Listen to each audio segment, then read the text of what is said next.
যখন আমার এই প্যাকটা ফিলারের সংস্পর্শে আসবে তখন ফিলারের ডান পাশেরটা কি উপরের দিকে উঠবে এবং বাম পাশেরটা কি অংশটা নিচের দিকে নামবে। তো বাম পাশের অংশটা যখন আবার নিচের দিকে নামবে তখন সেক্ষেত্রে আমরা বিবেচনা করি যখন বাম পাশের এই অংশটা নিচের দিকে নামবে ফলে নিডেলের মাধ্যমে আপার হুকও কী হবে আমার নিচের দিকে দাবিত হবে। তো আপার হুক যখন নিচের দিকে দাবিত হবে তখন হচ্ছে কি আমার এই কানেক্টেড রডটা কী হবে ডাউন অত নিচের দিকে নামবে। কান্ট্রি রড যখন নিচের দিকে নামবে তখন আমার টি লেবারের সাথে সংস্পর্শে থাকা কান্ট্রি রড তখন কী হবে টি লেবার কী হবে আউটওয়ার্ড মুভমেন্ট পাবে অর্থাৎ কি বাইরের দিকে দাবিত হবে। বাইরের দিকে দাবিত হওয়ার ফলে আমার টি লেবারের সাথে থাকা আপার নাইফ এবং লোয়ার নাইফ কী হবে ডান পাশে সরে আসবে। ডান পাশে সরে আসার ফলে আমার আপার নাইফের মধ্যে আপার নাইফের সাথে আপার হুক সংযুক্ত থাকে এবং আপার হুকের সাথে এস লিভার সংযুক্ত থাকে। এস লিভারও কী হবে আমার ডান পাশে কী পাবে মুভমেন্ট পাবে। এর ফলে হচ্ছে কি আমার বার্ক লিভার এস লিভারের সাথে বার্ক লিভার সংযুক্ত থাকে। বার্ক লিভার কী হবে আমার ডান পাশে কী হবে মুভমেন্ট পাবে। তো ডান পাশে মুভমেন্ট পাওয়ার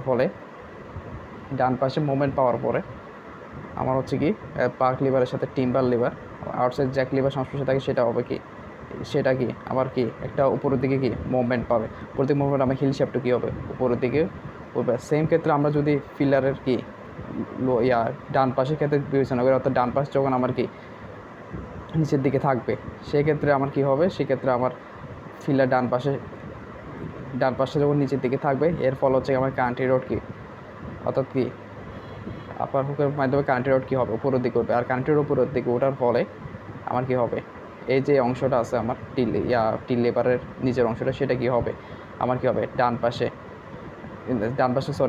না বাম পাশে কি আমার মুভমেন্ট পাবে। বাম পাশে মুভমেন্ট পাওয়ার ফলে আমার টি লেবারের অংশটা কী হবে আবার কী হবে আউটার মুভমেন্ট অর্থাৎ কি ডান পাশে কী হবে মুভমেন্ট পাবে। তো ডান পাশে মুভমেন্ট পাওয়ার ফলে